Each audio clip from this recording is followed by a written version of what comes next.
On retrouve Michel. Bonjour Michel. Bonjour. Bienvenue Michel, vous nous appelez d'où? Je vous appelle des Pyrénées-Atlantiques, de Pau. Très bien, vous avez donc une relation conflictuelle avec votre fille, c'est ça? Oui, tout à fait. Oui. On ne se parle quasiment plus. J'essaye de prendre des nouvelles par message ou d'essayer de l'appeler. Elle peut répondre à un message une fois tous les 2 mois ou me répondre au téléphone, c'est très très rare. Et si elle me répond, c'est assez expéditif. Voilà, au moins juste pour savoir comment ça se passe ses études à Bayonne, comment elle va. Et c'est très compliqué, quoi. Et j'ai l'impression qu'on n'arrive pas à recoller les morceaux. Surtout elle, de son côté, c'est compliqué. Ça joue sur sa vie privée, ça joue sur sa vie à la fac. Elle a des grosses montées d'angoisse. Voilà, là, elle voit un thérapeute pour essayer d'aller un peu mieux, mais c'est très difficile pour elle. Elle pleure, je dirais peut-être pas tous les soirs, mais je sais qu'elle est très malheureuse de la situation. Et moi, c'est de voir ma fille comme ça me met dans tous mes états, quoi. Je sais plus comment aborder les choses, comment faire.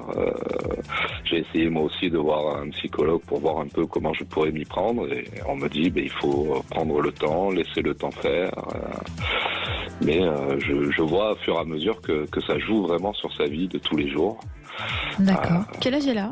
Elle a 19 ans. Et ça a commencé il y a combien de temps?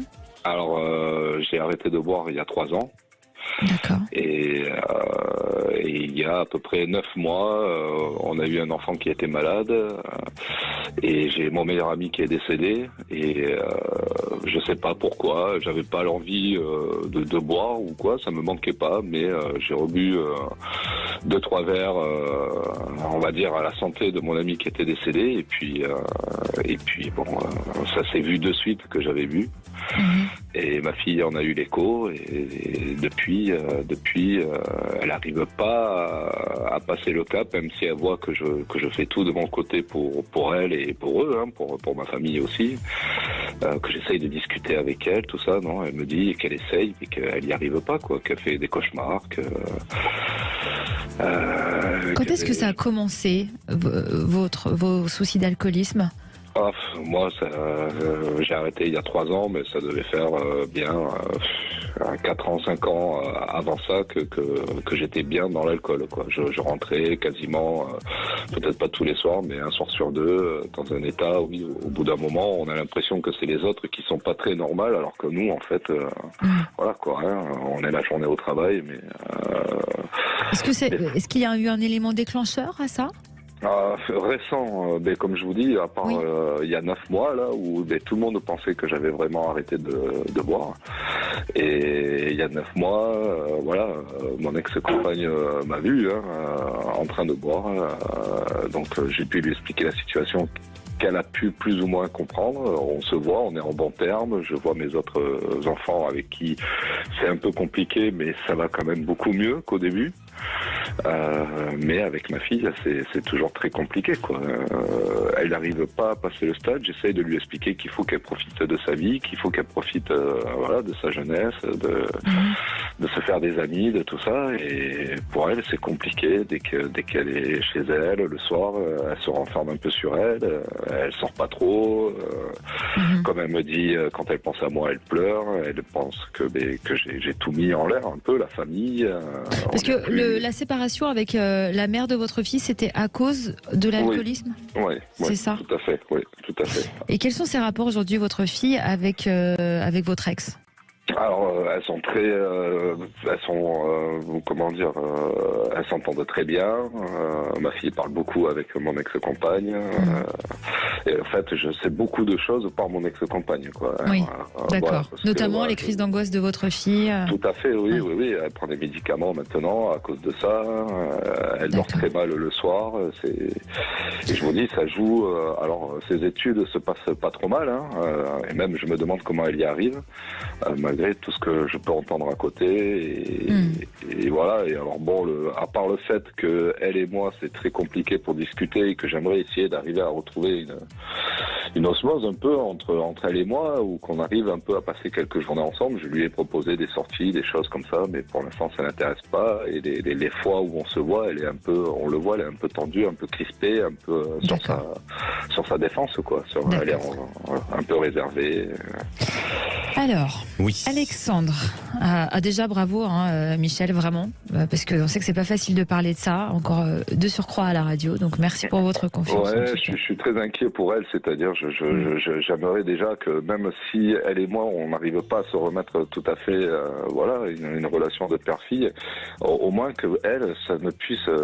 J'aurais voulu savoir si ça va continuer à l'empêcher de pouvoir vivre correctement. On ressent la culpabilité. Ouais, tout à fait. Tout à fait. On y pense tous les jours de toute façon. Dès qu'on sait que sa fille ne va pas bien, qu'elle est dans des angoisses terribles, qu'elle ne dort plus, voilà. Alexandre, est-ce que vous voulez que je vous réponde, Michel ? Est-ce que ça peut aller mieux ? Bon, écoutez, pour moi, je crois que avant toute chose, et c'est tout à votre honneur que vous soyez inquiet par rapport à votre fille, mais pensez à vous déjà à capitaliser sur votre santé, à capitaliser sur votre bien-être et sur votre équilibre, parce que vous pourrez aider votre fille qu'en étant bien déjà vous-même. Et je ne veux pas dire pour autant que vous n'êtes pas bien aujourd'hui, puisque vous avez fait un chemin, vous avez déjà avancé et vous avez évolué sur des prises de conscience, mais votre fille aujourd'hui, elle est encore un petit peu fragilisée, mais et pardonnez-moi de parler ainsi, mais ne dramatisez pas le scénario, dans le sens où effectivement il y a des problématiques, qui sont bien profondes, d'un passé, d'une histoire, mais je sens que votre fille peut aller bien dans l'avenir. Donc elle a besoin de ce temps nécessaire pour se récupérer. Elle est jeune, elle a quel âge ? Elle a 20 ans, votre fille, non ? Voilà. Donc elle est jeune, elle a besoin de vivre, elle a besoin de se récupérer, elle a besoin d'observer aussi comment les autres vivent, de quelle manière, de se faire aussi, de se retrouver en tant qu'adulte, pour après forger sa personnalité et se construire dans la vie. Et vous verrez que ce qu'elle vous demande est à la fois parfois si vous avez le sentiment d'une exclusion ou qu'elle souhaite que vous ne l'appelez pas ou que vous n'envoyez pas d'SMS ou quoi que ce soit, c'est parce que elle a besoin aussi de se protéger et de ne pas se sentir affectée par vos émotions. Ensuite, ce qui est important, et là je crois vraiment, et vous l'avez pas abordé, peut-être que vous l'avez déjà mis en pratique, mais je crois que autant vous que votre fille et peut-être la maman, il y a peut-être besoin d'un accompagnement psychologique. C'est déjà le cas, je crois, Michel. Non ? Oui, ma fille va voir un psychologue. D'accord. Mais ce que je veux dire ensemble, voilà, ce que je veux dire commun, de manière à ce que on puisse rassurer l'autre, qu'on puisse, apporter des idées, des prises de conscience, des choses comme ça, et que ça vous permette d'avancer main dans la main et dans une notion d'amour et aussi de s'unifier et de force ensemble. Donc, pour moi, il y a de l'espoir, il y a un aspect positif. Votre fille n'est pas en train de vouloir couper le lien, donc ne soyez pas inquiets pour elle. Et plus elle verra un papa heureux et un papa qui est en train de manger la vie à pleines dents, et plus votre fille, elle prendra le même chemin, parce que en fait, ce qu'elle a envie de vous dire, c'est de vous voir heureux, tout simplement, pour qu'elle le soit plus tard, encore plus. Donc, je ne sens pas quelque chose de si dramatique, mais au contraire, je sens qu'il y a un besoin de vous prendre tous main dans la main et d'avancer sur le même chemin. Vous avez peut-être essayé déjà d'en parler avec elle, de thérapie commune ? Bien sûr, on a essayé de voir ça ensemble avec mon ex-compagne, essayer de voir si, mais pour l'instant non, ça l'intéresse pas. Et puis je vous dis, ça joue vraiment sur sa vie. On le voit très bien quand elle peut passer les vacances à la maison, chez sa mère. Voilà, tout ce qu'elle peut parler de cette situation avec sa mère, c'est que vraiment elle m'en veut. Vous pensez que ça viendra, Alexandra, la thérapie ? Que sa vie ne sera plus jamais pareille à cause de moi. moi.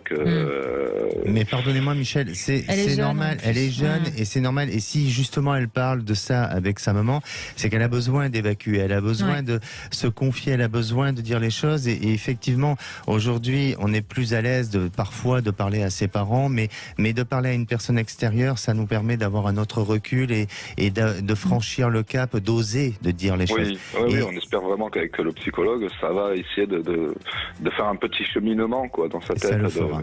Vous percevez une thérapie commune, Alexandre? Oui, bien sûr, bien sûr.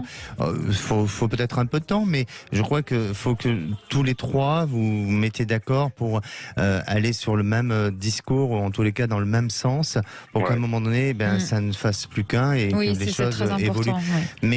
Et puis, beaucoup de jeunes à 20 ans peuvent aussi se retrouver isolés et pas pour autant qu'ils ont des parents qui ont des fractures sociales ou autres. Et c'est, je veux pas dire que c'est tout à fait normal, pas du tout, mais n'ayez pas peur de l'avenir et surtout prenez soin de vous. On vous remercie beaucoup vraiment pour votre témoignage, Michel. Merci beaucoup. Tenez-nous au courant. À bientôt. Merci. Merci, à bientôt. Au revoir.